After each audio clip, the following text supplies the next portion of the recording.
Hi friend, most of those who listen to my stories are not subscribed to the channel. As such, please take a few seconds of your time to subscribe and also turn on your notifications so you never miss a new story. Your support is very valuable to me. Thank you so much. And now a new story. The female teacher is already tired of sending messages to the student's mother. As a result, she got angry, yelled at him, and threatened that if he didn't come to school the next day accompanied by his mother, then she would kick him out of class. Michael ran to the cemetery and wept with resentment. He was bullied by his classmates because of his appearance, as he came to school dirty and wearing torn pants. The boy was only 8 years old. He tried to wash his clothes, but he had no soap, no washing powder, no water at home. But how did the boy come to such a life? And where was his mother? His mother's name was Maria. When she was 17 years old, she became orphaned and went to the city alone. There she lived the best she could, interrupted by small part-time jobs. She slept on the street and was often hungry until one day, a woman noticed her on the side of the road. When this woman heard the sad story of the girl, she sympathized with her and promised to give her a job in her big house. She gave her a small room on the basement floor. The woman's name was Nicole. She was imbued with the story of the girl because she herself was once poor, and she had to work hard to earn her fortune. When Maria started working in this home, the woman realized that she made the right decision to hire her. The girl was very neat and cooked well. Only Nicole and her husband lived in the house because their sons were already big.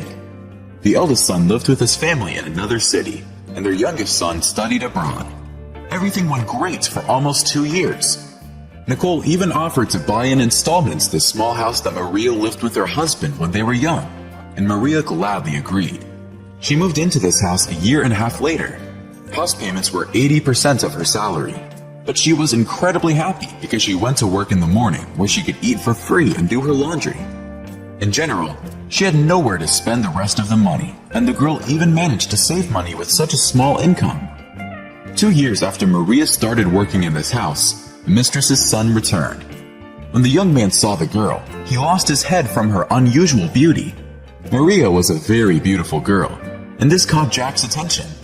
But unfortunately, his intentions were not at all noble, as he only wanted to have some fun.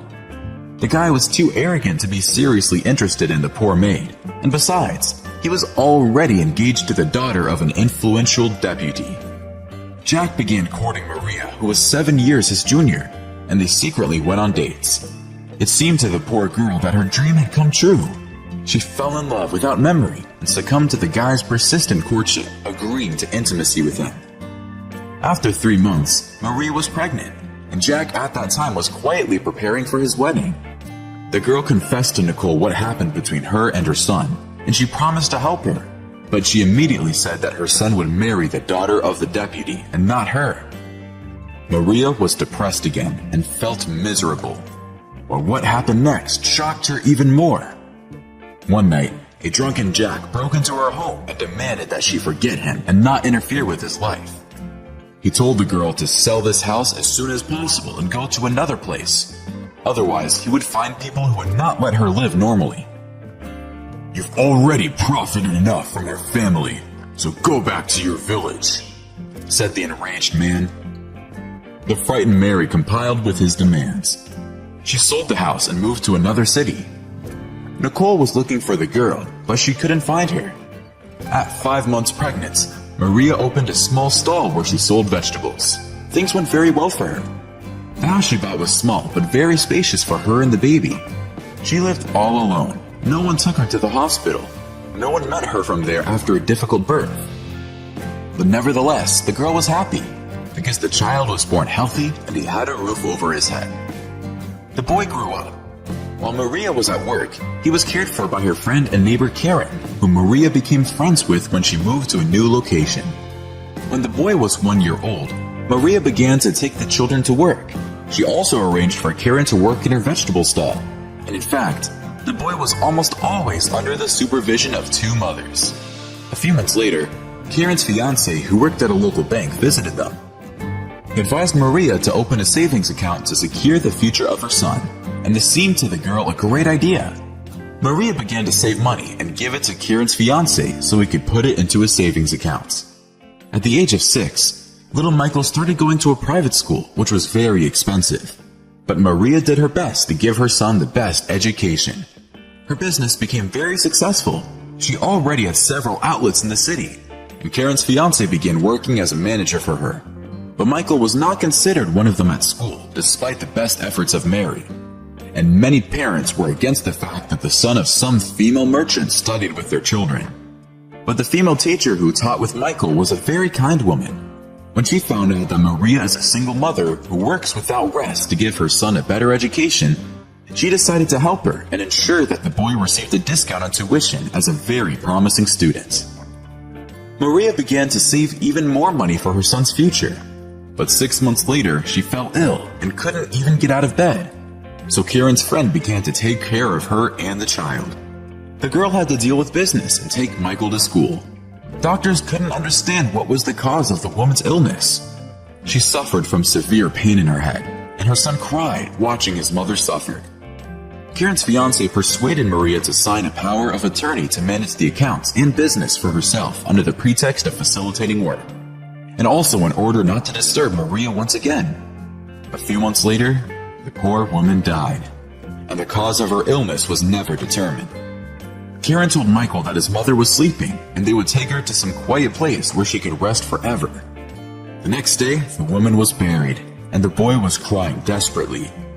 His nanny said he didn't need to be sad because his mother was asleep.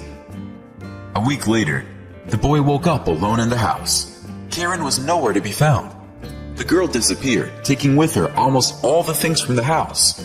The only room from which nothing was missing was the boy's bedroom. The boy also found a note in the kitchen. "Dear Michael, I had to move to another city for a month because of your mom's business. Don't worry, I'll be back. Don't tell anyone that you live in a house alone. Otherwise, you'll be taken to an orphanage." When Michael read this note, he cheered up. But his hopes began to dwindle when a month went by and no one came to see him. No one else could take him to school, so he began to be constantly late, which made the female teacher very angry. She vouched for him, but the boy didn't live up to her expectations. She soon noticed that Michael began to smell bad. The woman gave a note to his mother, in which she asked to wash her son. Michael continued to study well, but he became a little distracted. Once the female teacher called him to the blackboard and scolded the boy in front of everyone, saying that he didn't take care of himself. But she didn't know that the electricity and water were turned off in the house where Michael lived because he had nothing to pay for utilities. He fetched water from neighboring gardens and looked for food in garbage cans. The female teacher constantly wrote remarks in the boy's diary for Maria, but she never answered, which angered the woman even more. When it was time for the school exhibition, the boy couldn't submit his project because he didn't have the money for the necessary materials. "Again, you let us down. I don't need such a dirty and lazy student in my school," the female teacher said. She grabbed his hand and led him out of the classroom, and also wrote in his notebook, "Please, if you don't show up at school tomorrow, don't send your son here again. It's unacceptable in what form Michael comes to school." The boy was depressed, and he ran out of the school in tears towards the cemetery. He began to shout to his mother, "Mom, get up faster. You have already rested enough. You should go to the teacher and say that I came dirty because you are not at home." The cemetery caretaker heard the boy's cries and called the police. As soon as the female teacher found out about the incident, she went to the police to the boy and fell on her knees in front of him, asking his forgiveness. Poor Michael stood in front of her and couldn't stop crying because he already understood that his mother would never return. Journalists found Michael's story and made a story out of it. The police launched an investigation. They accused Karen and her fiancé of stealing Maria's money and business. The police also found out that they poisoned the poor woman on purpose, and her death was not an accident. The criminal couple received a serious sentence. Michael's fate was determined quickly.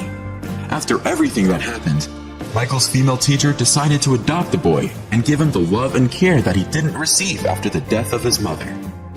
But that's not all. After some time, the already elderly Nicole saw a story about this story, as well as a photo of the boy on the news. Her attention was drawn to how similar he was to her son as a child. She visited Michael, and she had no doubt that the boy was her grandson. But Michael continued to live with his foster mother, and his grandmother took care of his future so he would not need anything. Michael's father Jack didn't want to communicate with his son.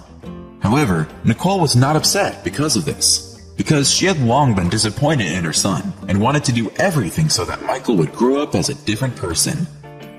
That's all, my friends. Thank you for watching.